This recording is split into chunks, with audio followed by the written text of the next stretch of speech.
This is the Good Neighbor Podcast, the place where local businesses and neighbors come together.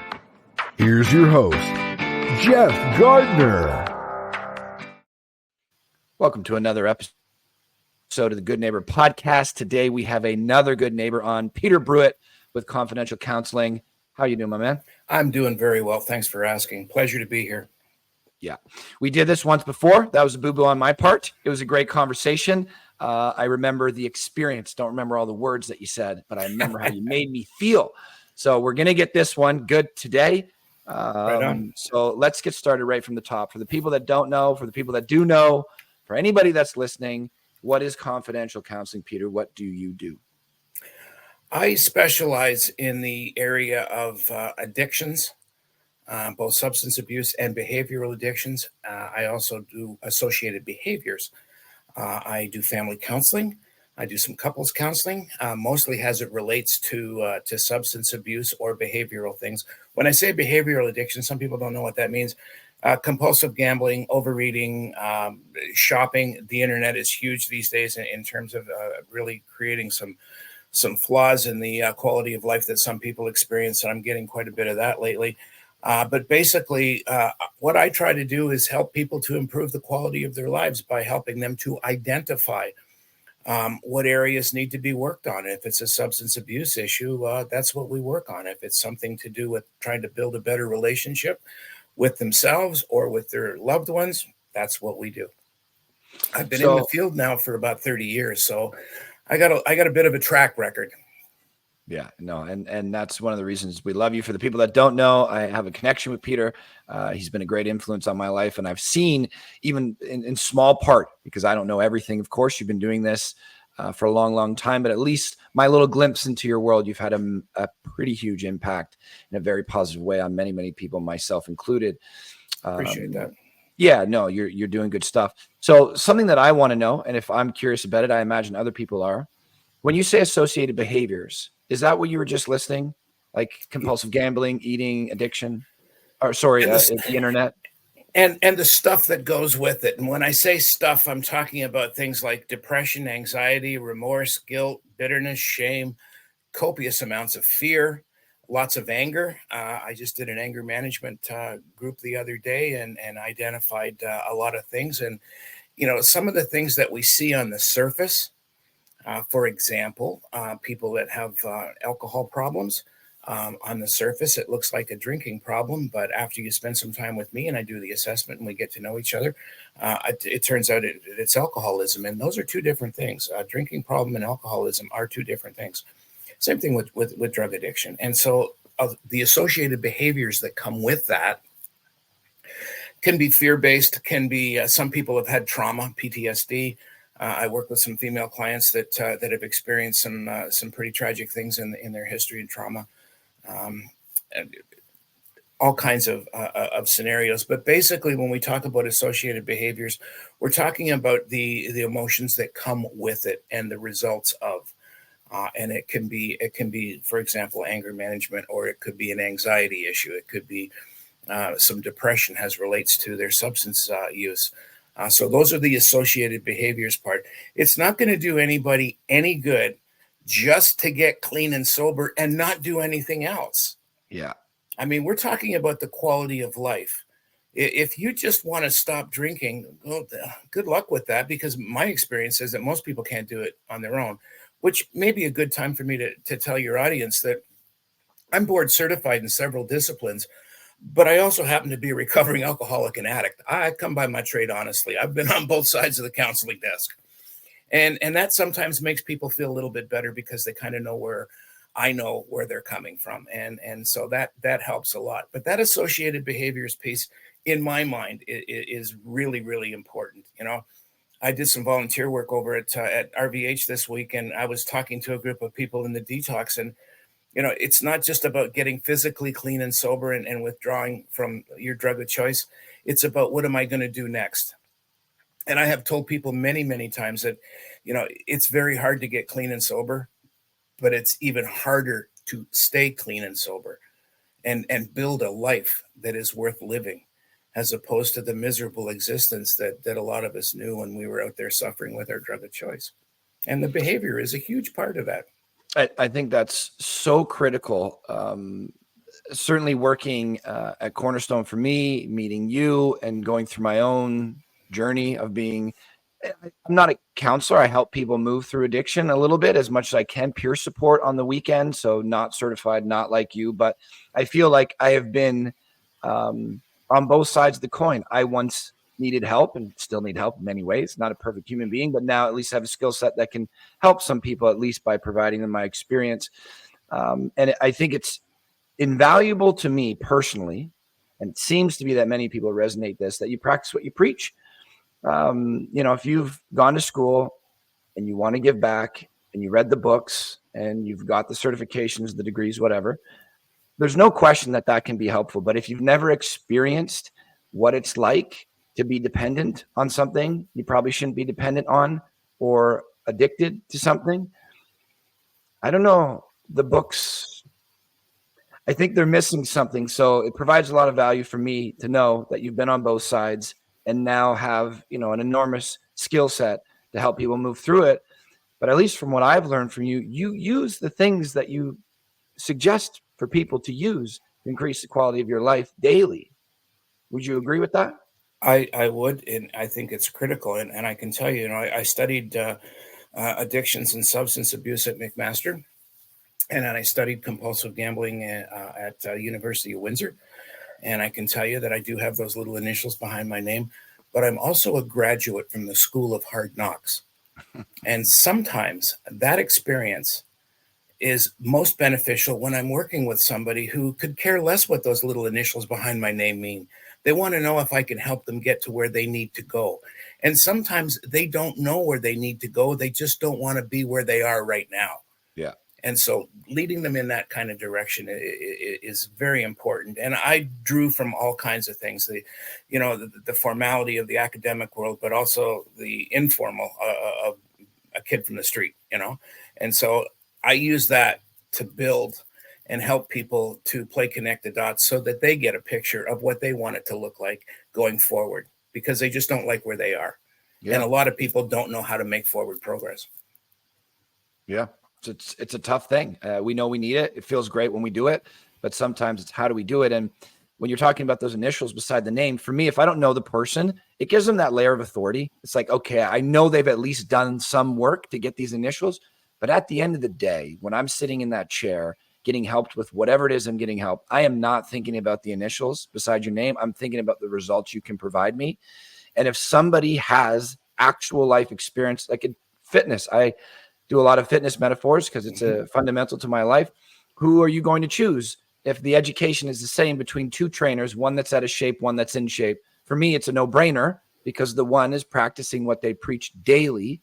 And you can tell character leaves clues and our physique leaves clues that you can get a pretty good assessment and a pretty quick snap judgment. This person has been doing this thing for a long time. And that in it of itself builds up a lot of conviction in me with who is helping me. And I certainly get that feeling when I'm learning from you. There's no question about it. Which really leads me into that backstory. Okay. What brought you to this place? So can you peel back the layers a little bit more? How did this start? How did this get you to where you are? Why did you want to do it and open your own business and help in this way? Well, my track record includes a number of venues. And I mean, I've worked for the government. I've worked for nonprofit. You mentioned Cornerstone. I spent 10 years with them developing programs and building treatment centers. Before that, I was an addictions counselor in government-funded facilities. And one of the things that I noticed, and believe me when I tell you this, I don't knock anybody. I see value in everything. I even see value in harm reduction models. But one of the things that I just felt that I wasn't giving enough. You have a 28-day program and you can get them clean and sober, but how do you teach them to stay clean and sober after they get out? And so the only viable avenue of approach for me was to go back to school, get a little more education, and then go into private practice and start being able to do some of that, what I call stage 2 recovery work. Stage 1 is being clean and sober and getting clean and sober. But stage 2 is, now what do I do? I'm stuck. I've been in treatment for a while, or I've gone to a therapist for a couple of sessions, or I've been to a 12-step meeting. I still don't know how to live. And so that's a big, big part of what I do. Before that, as I mentioned, I am an alcoholic and a drug addict. I was a full-blown alcoholic at the age of 15. Most kids my age had a curfew and were doing homework, and I was out on the street pulling scores. To any members of the law enforcement agency out there, by the way, I've cleaned up my act. I'm doing okay. But what was once my best friend became my worst enemy. And when you wake up in the morning and you don't feel very good about yourself, and your options are extremely limited to the next drink or drug, you need to do something. And what I needed to do was to find out why I did what I did and why I felt what I felt, and how do I get out of this mess. And so the biggest challenge, and this is why I applaud my clients when they call me for the first time, is being able to reach out and ask for help. And that was a big thing for me, because a kid from the street doesn't like to ask for help. We like to fix our own problems. And, having to ask for help was just one of the biggest steps I could have ever made in my life. I did ask for help, and I was very fortunate, and I got some help. I can tell you that it was at a tremendous expense. I went through a divorce. I went through some legal issues. I went through some financial issues. And I found out, looking back, that it was worth it. In order for me to get to where I need to go, there was a period of suffering in there. And I see that with my clients, and asking for help and saying, hey, listen, I've got people that call me up. I had a lady call me the other day. She's coming in to see me on Friday. She says, I'm not sure what's wrong with me, but I know I'm drinking too much. Can you help me with that one? I said, by all means, come on in. I get it, because, and I was very fortunate with the people that I worked with. And a lot of the mentors that I have today are the people that molded and shaped the practice that I have today.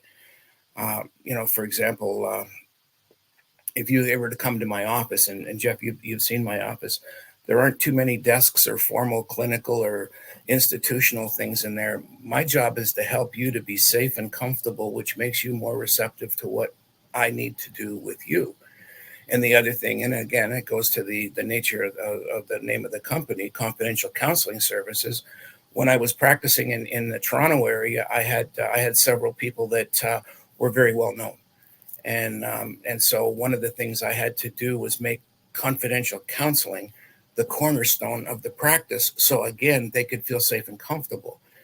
And that's something that I didn't invent. It's something that was passed on to me.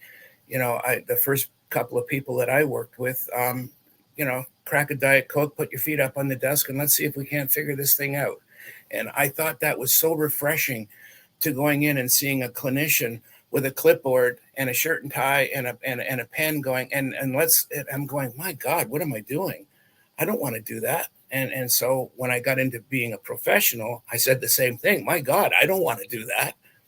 And so when you come to see me, my first thing is to make you safe and comfortable the way I was made safe and comfortable. My second thing is to have you interview me. When a client comes to see me for the first time, they're going to tell a total stranger about some of the deepest, darkest secrets of their life. I need to have them talk to me about what it is that brought you here, so that I can help, again, to make you feel safe and comfortable. Mm-hmm. And so I have no problem telling people about those little initials behind my name, but I also don't have any problem telling them that, hey, been there, done that. And I applaud everybody that comes, because it's a very, very hard thing to do, to come in and talk to a total stranger right out of the get-go about what's going on in your life. But so valuable if you pull that trigger. I've had few people, I don't know if it's ever been said to me, because, growing up in this world, hockey player, a lot of my fellow athletes had injuries similar to me, and it was a pain medication that led them there, that party lifestyle in the 20s, whatever it is. There's a few people that I know that went to counseling, and none of them have ever said that made my life worse. They said it was hard, emotional. You come out tearing, you come out with your gut turned sometimes, but normally very valuable seeds to be planted. And often the common thread that's that I've gotten is the level of support. I feel so supported. I now have a roadmap or a guide. One guy even called him, he's a mountain climber friend of mine, and his body is broken every way you can imagine. So yeah, he had some painkiller issues, and Sherpas go up with you and guide the way up Everest. And he's like, he's my Sherpa. And I just thought, what a great metaphor for a guide. Yeah. Yeah, Absolutely. He's done the path a million times. He knows how to take you there. He guides you, makes you feel safe, comforted, supported. It was key for me, and it definitely changed the trajectory of my life. But something that you said 2-3 minutes ago that I wanted to clarify, because we are in this world, when you said it, I'm alcoholic and a drug addict, I know what that means. But for the listeners that are listening, does that mean you are currently drinking and using substances? I have been clean and sober now for a little over 30 years. And I found my way through to sobriety, through a treatment facility, through counseling, and through 12-step recovery. And I'm a big fan of all of that stuff. But no, today I've had surgery a couple of times and took the medication the way it was supposed to, not the way I thought I should be taking it, because the way I think I should take it is not good. If one's good, two's better. So I don't think like that anymore. And the interesting thing is that I've lost all desire, to want to even think about having a cold beer on a hot day. And today's a hot day. And, I was out this morning and yesterday feeding the birds and talking to the chipmunks and the squirrels in my backyard. And, my neighbor 2 doors down was in the backyard doing the same thing. And he was drinking a cold beer and I had a Diet Coke. And I just, I'm very, very comfortable with that. I have no issues, no compulsion, no obsession, no desire to drink or drug. And for that, I'm extremely grateful. And again, it lends me to being able to be the best I can be so that I can help other people to be the best that they need to be. Yeah. It's a phenomenal thing.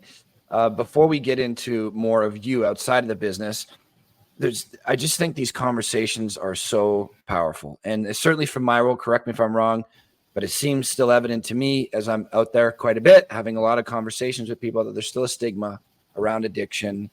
Immediately when we say that word addiction, it seems like most people think substances, often hard substances, not like weed or the internet or complaining or lying or exaggerating, whatever it is. It seems like to me, Peter, that these are symptoms of a core issue. At least that was true in my life. If my life was great at the time when these medications were offered to me, I probably wouldn't have taken the risk or asked more questions. I wouldn't have just gone so, loosely into it. As soon as the words, "you'll be more comfortable," were planted in my head, it's like, yeah, I'm uncomfortable all the time. I don't know why, but I am uncomfortable all the time. It's not this broken leg. I'll go for some comfort. Yeah. That sounds great. And it's a trusted doctor. Win. Sign me up. So that's what it seemed like to me. Is that the case? Is addiction in many cases a symptom of a core problem? How does it come to be? Well, using alcohol and drugs is merely a symptom of what the core issue is. One of the guys that I studied for a while by the name of Gabor Mate believes that our addiction is pain-based, emotional pain, and emotional sobriety. And if we went back, a few years, the word addict, it almost sounds like a dirty word. The word Definitely. Alcoholic, you think of somebody in a trench coat and a brown paper bag and shuffling down at the Eaton Center and, or the Young and Bloor area. And it's just like the landscape has changed. We have become more, I want to say tolerable. Let's use that word in looking at addiction. The problem that we have today is that there is so much of it out there. The resources are stretched thin. The healthcare system is the only healthcare system we've got. It's fractured and broken, in my opinion, but it's the only one we got. And so we rely on that pretty heavily to be able to deal with things like addiction issues. But that's, in my opinion, that's just a big part of the surface. I'll give you an example. I worked with somebody yesterday who, after being in a treatment center for 3 months and clean and sober and healthy and happy, when they got out, they relapsed. And I said, "Why did you relapse?" And he said, "I don't know." And I said, "Well, let's sit down and figure some of this stuff out." And one of the things that I had to point out to him, I said, "You were absolutely stone cold sober when you decided to go out and use." And he said, "Yeah." He said, "I knew I got into trouble when I pulled into the parking lot of the liquor store." And I said, "Wrong thinking. You got into trouble when you started thinking about going to the liquor store." And so, that thinking and that feeling, that's getting, to use your word, the core issues. There's pain in there. There's emotional sobriety that's being threatened. And then when it gets threatened, then guess what? Emotional sobriety or impairment will end up leading to physical impairment. And it's not because I have this craving and compulsion. I get it based on the fact that I had this desire born from fear-based issues, anger-based issues, depression, anxiety, and they led me back to doing what I know so well. And what does an alcoholic and an addict in the initial stages of recovery know real well? They know more about their addiction than they know about their recovery. And that's what makes it complicated for a lot of people. And one of the things that I encourage people to do is, when you go to treatment and you get your medallion, and I do consulting work still today for some treatment centers, and I see it all the time. People get their medallion and they say, "Thanks very much. It's been a great stay." And I said, "Well, why don't you call me in a month and tell me how great it was? Because then we'll know." Because what you take in treatment, whether it's in my office or whether it's in a treatment center or whether it's at a 12-step meeting, you have to take that and make it work out here. One of the big challenges that I see with some people is that they think they got some kind of special compensation because they got clean and sober. Life is still going on. Oh, yeah. It's going to happen. And you need to be able to practice the very things that you were taught. You need to be able to understand that if you have alcoholism or drug addiction or compulsive gambling, there is something else there besides the act of having yourself a drink or a drug or going to a casino. There's something behind that. And that's why I said earlier, it's such a challenge to stay clean and sober. I think it's wonderful that you can get clean and sober, but I really want to see you stay clean and sober. And if we're going to do that, then that associated behavior piece that I talked about, the idea of what is an addiction, it's not just I got to stop drinking or I got to stop using. I have to do more than that. I have to get into this thing up here and I have to get into this thing down here to be able to completely understand why I was doing the things I was doing. And in many, many, many cases, it's what Mente refers to as, that emotional pain that we have, something in there. I think that's so important, Peter, because it's something that I didn't know. I could only say that now looking back in hindsight. So for the people that are listening at home, because I was one of these people, and I'm really kind of talking to my younger self here, because I know if I went through it, many people probably do. I'm not special or unique. I imagine my case is probably pretty common. I wasn't ready to reach out for help, but at least if I listened to something like this, and I'm listening, because I was watching all kinds of stuff to get clean before I made the call. Because of course, like you, Hard Knocks, I could figure this out myself. I'm not admitting this to my family or anybody in the shadows. No one knows. I told myself, I'm going to figure this out on my own. So I watched many videos. That's how I was introduced to Gabor Mate. A couple of his books are behind me, and he planted enough seeds for me to know I needed to make the call. But the point is that we know that in many cases, whatever our addictions are a symptom of a core issue, you're saying that is pain. Certainly in my case, insides were chaotic, from brain to heart to soul, whatever you want to call it. It was turmoil in there, and I sought out any type of comfort. The more rapidly that comfort could be onset, the better. So now I know it's emotional or some type of pain that I'm trying to mask. So I know that's great. I know the core reason to it. Now, if I identify some type of practices or something that can start healing that pain in some way, can you give us some tips, some fundamentals, best practices, first principles, anything for the person that's listening that's like, I just thought it was my addiction. Now I know there's a root cause to it, some type of pain. How do I heal pain would be a next logical follow-up question. So, I'm not a psychiatrist. I'm not a psychologist. I'm an addictions counselor. I'm a registered clinical supervisor. I do a lot of stuff. And so I have clients that come to see me for issues of anxiety, some depression, some PTSD. I did some work with some of the guys at Base Borden that came back from Afghanistan and picked up an addiction while they were over there. So some of this stuff and I like the word stuff. I'm an old George Carlin fan. Everybody has a lot of stuff, and we have a lot of stuff up here, and we have a lot of stuff in here, and sometimes we need to get our stuff sorted out. I'll give you an example from my own history. I had been told many, many times that I had an anger management issue. And I went and got some help for it and finally admitted that, yeah, it could be problematic. And it turned out it wasn't anger management as much as it was a fear-based issue. Anger was what came out. Fear was what was in here. Mm-hmm. And so that's some of the things that I try to do in the initial stages. A lot of what I do is like playing connect the dots. When we were kids, we played connect the dots, and when we were finished, we'd have a picture of a giraffe or an elephant or something like that. Well, when people come to see me, I play connect the dots to get a picture of what's going on in their life. The first thing they have to do is be open and honest with me. So I have to build trust, and that's the key thing. When somebody is coming, you want a tip, find somebody that you can trust and work with that will be, comfortable, even though you're going to be uncomfortable talking about it. And the other thing is that, and this is really important too, and you know this yourself, if you could have done it by yourself, you'd have done it already. So the first thing you have to understand is that I need help and I can't do it by myself. And so you take that and then you go and find somebody that you can work with, that you can talk to. As I said earlier, one of the first things I do when somebody calls me up or comes to the office, I want them to interview me. What do you mean by that interview? What does that look like? Ask me questions. That's where the idea of, what does an RCS mean? Those little initials. Well, I'm a registered clinical supervisor. What is a CAC2? Well, I'm a certified addictions counselor.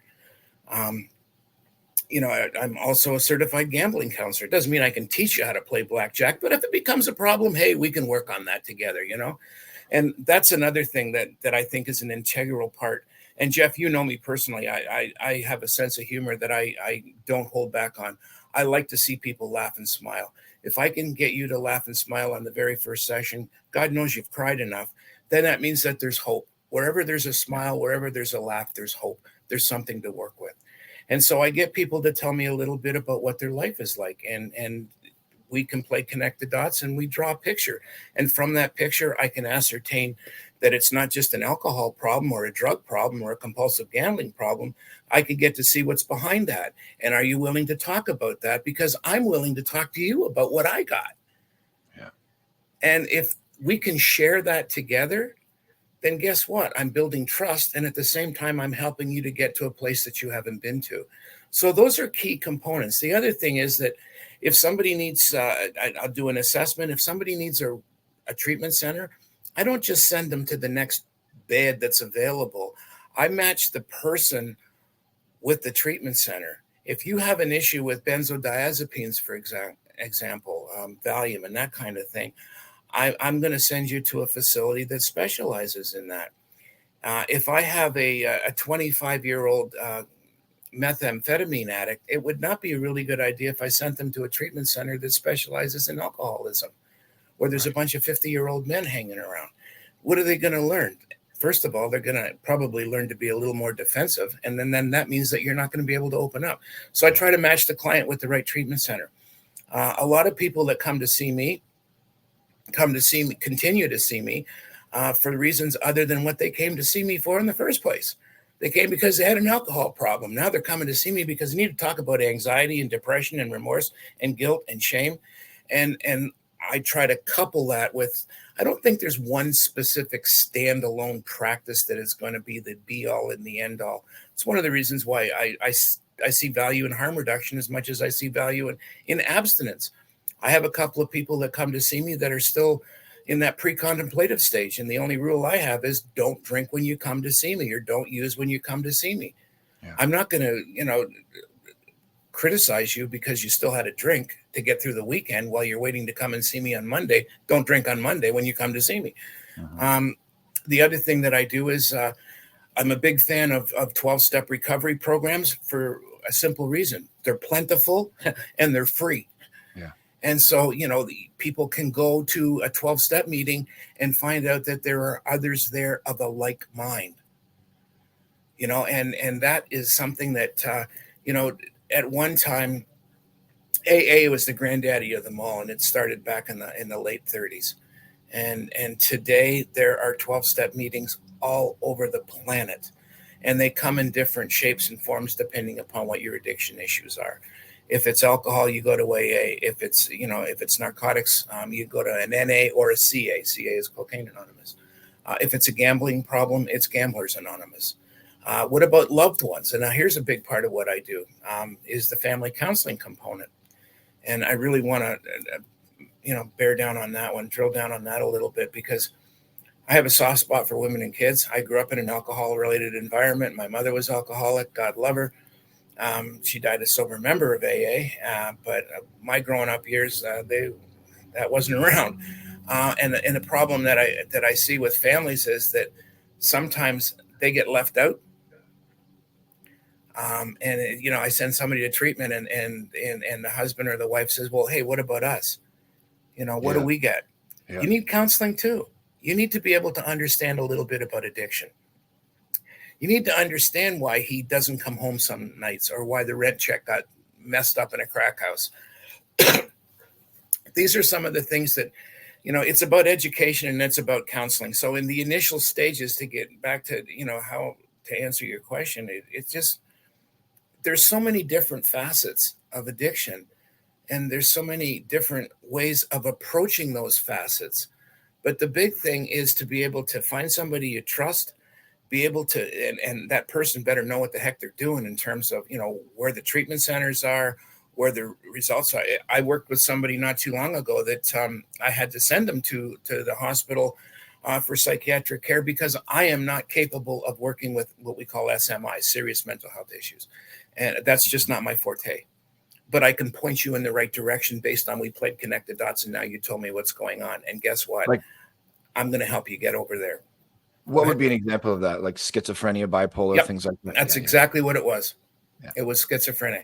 And they had stopped taking their medication, and they had started drinking again. And now they're starting to go down that deep, dark rabbit hole. And I'm not qualified to do that stuff. But I do have the ability to navigate, and I can send you in the right direction. And hopefully when you get stabilized, hey, come on back and see me again. Let me know how you're doing.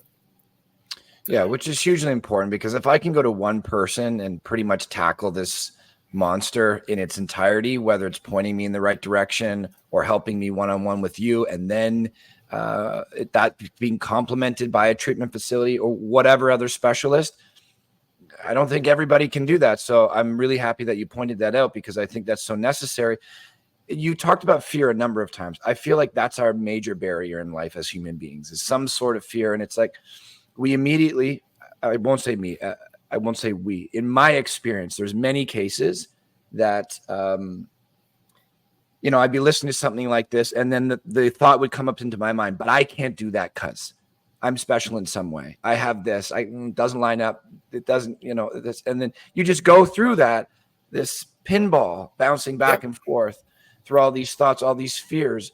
But you make it easier to make that first initial decision. Okay, even if he can't, he can point me, which is just builds the conviction in somebody to be like, that's where I go for help if I've decided to get help. So I think that's fantastic. And I appreciate you pointing that out. Fear is an absolute huge thing. And it, particularly in my life, just as an example, I grew up in a very dysfunctional environment. One of the things that I work with people on in the stage 2 recovery part is something we call learned self-defeating behaviors. I wasn't born with fear. It wasn't intentionally taught to me, but I developed it sometimes based on the things that were passed on to me and sometimes by the things that weren't passed on to me. I grew up without a father. I never met my dad till I was 21 years old. So people would say, well, then you don't know anything about fatherhood. Well, I know a lot about fatherhood because I didn't get any. So sometimes it's not the stuff you get, it's the stuff you don't get that will teach you. Yep. You know, I learned a lot about relationships by not having healthy ones. And, you know, that started when I was a kid, you know. So these are some of the things that create the anxiety, the loneliness, the despair, the fear comes in many, many ways and forms. And so, you know, it's just one of those things that create the perfect breeding ground, if you will, for alcoholism, for drug addiction, for compulsive gambling. The other thing that I do some work on is something we call codependency. And that's a lot to do with emotional recovery, emotional sobriety and stability, learning how to have healthy relationships. Some of the workshops that I do, we teach people the difference between enabling and being supportive. We teach people about boundaries and guidelines, and what does that look like. You know, most people that have their boundaries violated are the ones that move the goalposts themselves, and they didn't realize they were doing it. Yeah. And it's just like, well, you know, I told him if he ever drank again that we were going to have to move because he gets violent when he drinks.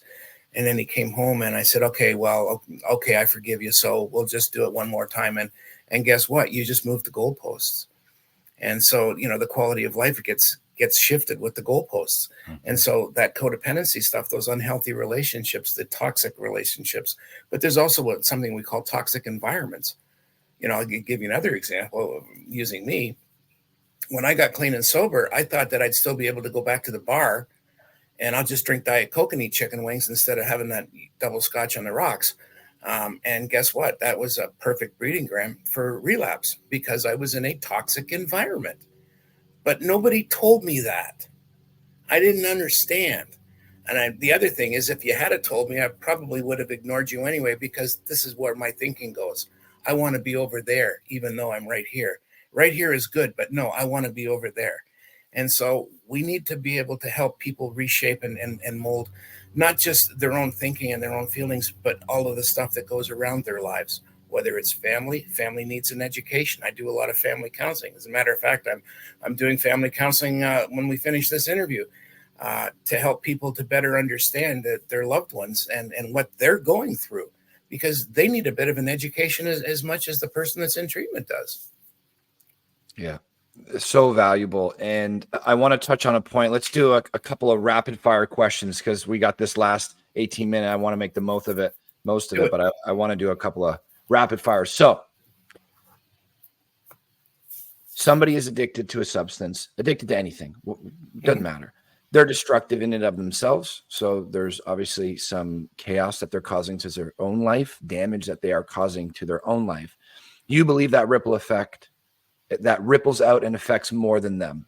Yes? Absolutely. Okay. Absolutely. Now, for the people that are affected by it, often family members, spouses, children, et cetera, I have found it in my small little peek into this world that their attention, the people that are getting affected by the ripple effect, are spending so much time focused on the person that they believe is the problem, so the addict in this case, that they don't consider themselves, or they don't even think to ask it, do I need help as well? Because I'm focused on Jeff because he's the problem. The more we focus on the problem, the more we'll solve the problem. That seems like a common theme for me. Absolutely. Is it beneficial for them to get help? You mentioned the family counseling, and I know you said this, but I wanted to put an exclamation point on it because I have my beliefs around it. I was hoping that you could clarify. Family counseling is as important for the family as getting help that the alcoholic needs. You want to talk about the ripple effect. Let's just talk about alcoholism as an example. Alcoholism is the only disease known to man that doesn't just impact the person who's got it. It impacts the people around the person who's got it. You have been tremendously impacted by somebody's drinking, whether it's financial, whether it's mental. You know, people talk about abuse issues in the family unit. It's not just physical, it's mental It's verbal. There's, I've got a couple of families that I'm working with right now who thought that it was his problem. And I had to point out I said, well, you've been living with him for 20 years, raising a family. You don't think his alcoholism has impacted you? Well, when you put it like that, well, how else am I supposed to put it? You live with a drunk, you're going to get sick.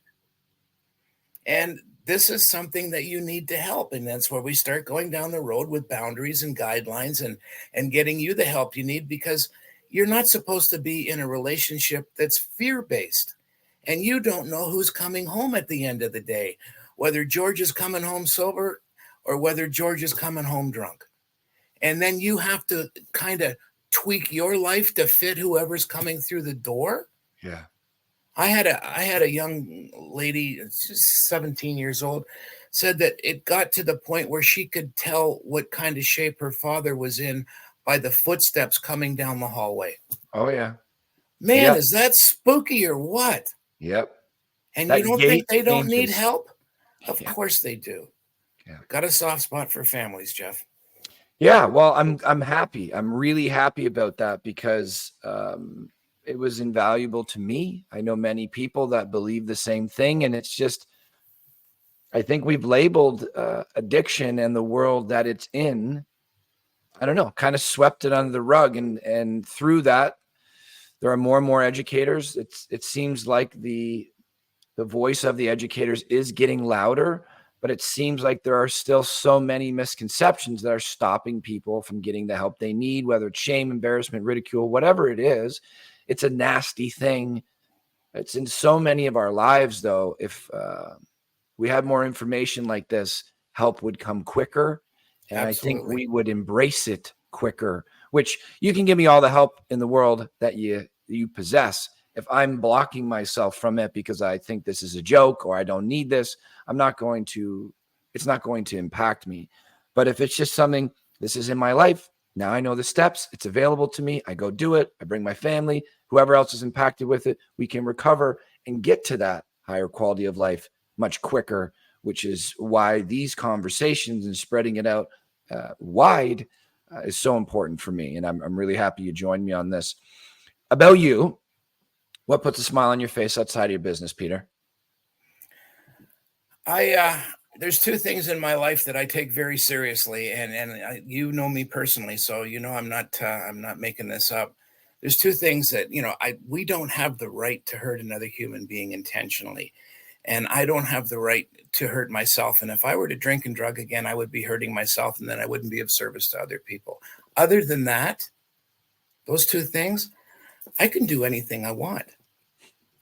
I went back to university when I was 32. I found out I was a reasonably intelligent person capable of rational thought from time to time. And I thought I could be of value. And turns out I can be. And so what gives me a great deal of pleasure is being able to see families get reunited.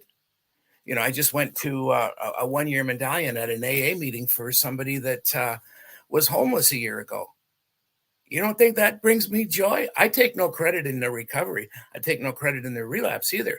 But boy, oh boy, was it ever nice to see his parents sitting in the front row. That gives me great joy. Oh, yeah. What do I do on a personal level? I'm a baseball junkie. I think you know that. Mm-hmm. I watch baseball games. I'm a Cubs fan. I used to live in the States, and I had spent some time in Chicago. So I grew up with the Cubs before the Blue Jays ever landed up here.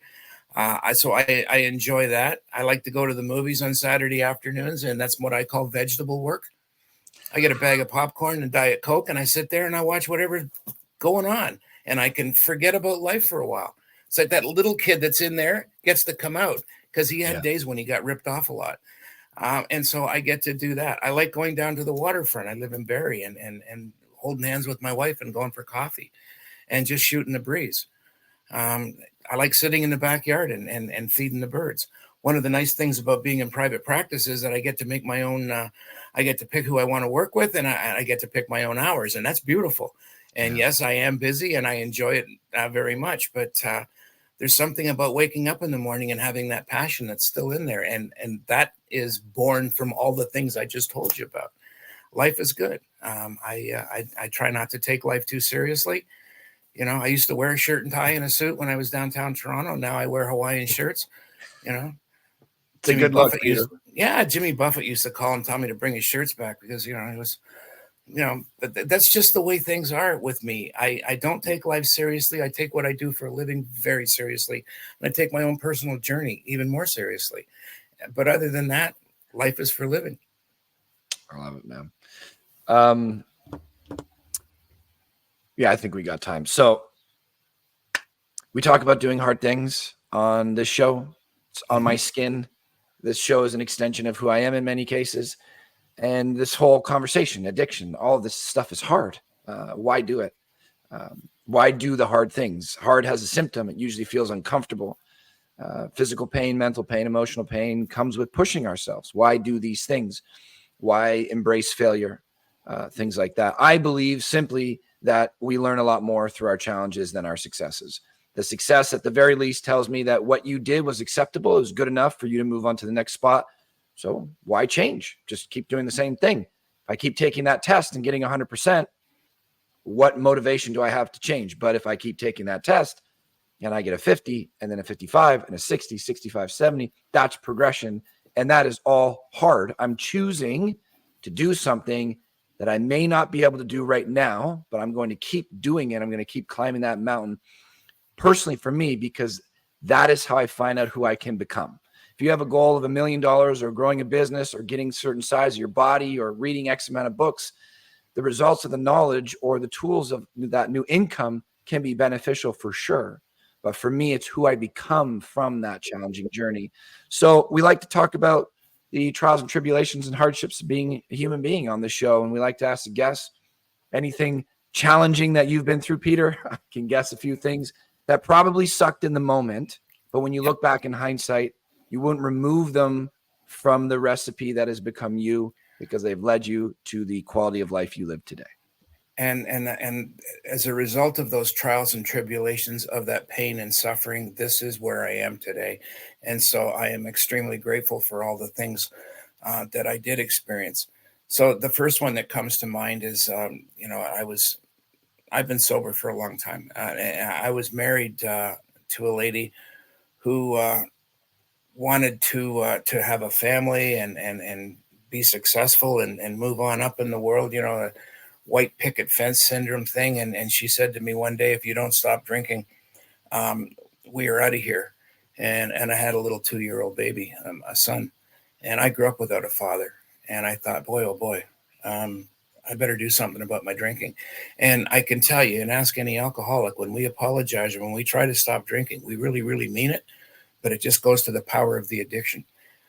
And so I didn't.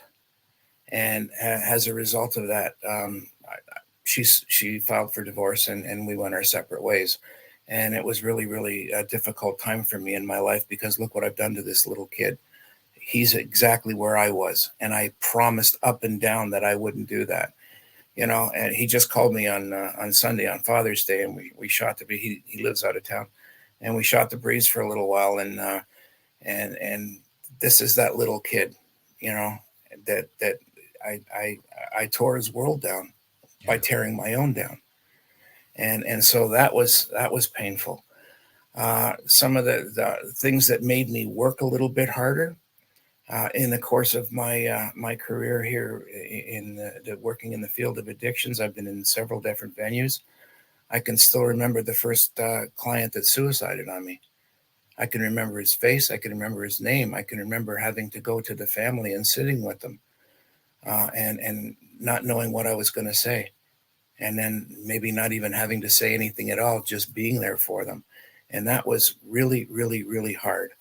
And there's been a few, obviously, since then over the years. Addiction steals life, and those are some of the harder things. And what they do is they teach me. One of my old mentors taught me that when one alcoholic dies, he thinks he buys sobriety for another one, and that's the first thought that comes into my mind when I get a phone call that that somebody's passed on, and it's still hard today.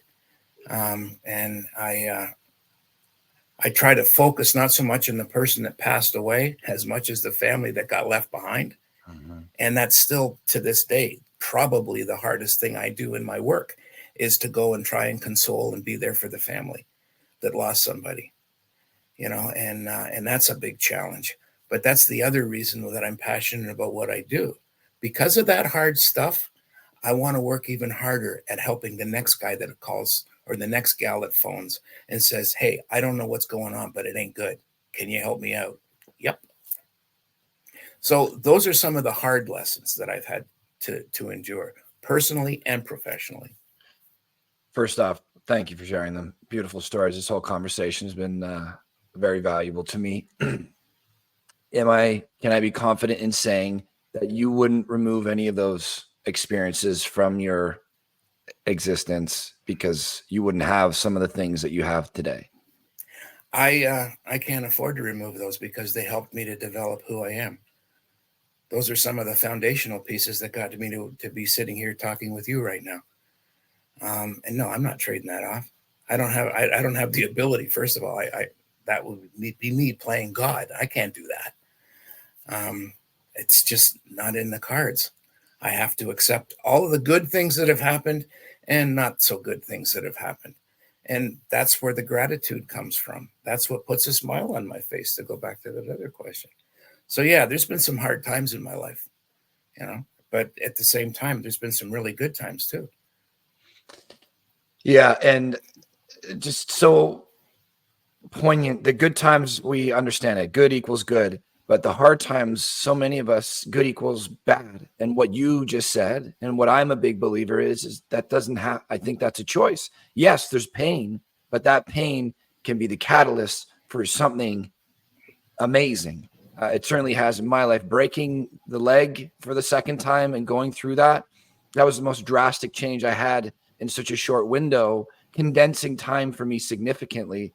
I don't think I would be living the life that I live today at 37 if that didn't happen 10 years ago. I may be probably living a similar existence to what I was doing back then had that not happened.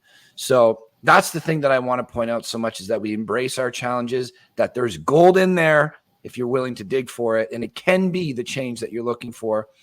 Outside of that, Peter, how do we get a hold of you, man? It's been such a great conversation. People will be interested. How can they connect? Confidential Counselling Services is right here in Barrie at the south end on Kaplan Avenue. There's a website, confidentialcounselingservices.com. All the information's on there. There's a little bit of information on me. The phone number is there. The email is there. The website has a little chat thing down there. I'm not technically, well, you know this. I'm technically challenged. I'm still setting the clock on my VCR. And I had a kid ask me the other day what a VCR was. I said, geez, I guess we're not going to talk about 8 tracks, are we? So I'm easy to get a hold of. You can Google Peter Brewitt and Confidential Counselling will come up. So yeah, it's not difficult to get a hold of me. You call me up. We set something up. I'm not your traditional therapist. I try to take Sundays off, but I try to work a schedule around my client's schedule. So I do a lot of evenings. I do Saturday mornings. I try to keep Saturday mornings available for family counseling so I can get the whole gang in there. You've seen my office. You know what it looks like, and that's how you can get a hold of me. It's really easy to do. It's not complicated. The really complicated part is actually reaching out and calling for help.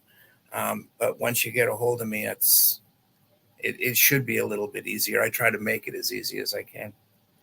Well, you certainly have for me. And I want to point this out, as I don't do this too often on the show, as some of them are our clients, the vast majority are not. But if I've had a personal experience, one of the things about us calling ourselves human connectors is if I've personally experienced it and it was extremely valuable to me, then I try to let people know as best I can, part of being the storytellers that we are, the marketers that we are. So if you need help, reach out. I've had personal experience with Peter in many different facets of my life. He's been a huge influence over the last almost 3 years now in some sort of way, guiding light in many things.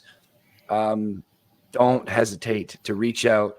It's just a conversation. Take that first step. It was great Absolutely. Chatting with you again, man. It really was. I appreciate that very much. Thank you.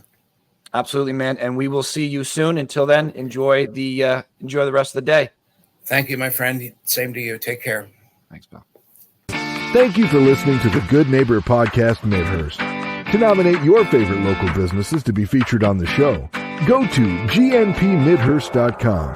That's gnpmidhurst.com or call 705-413-3775.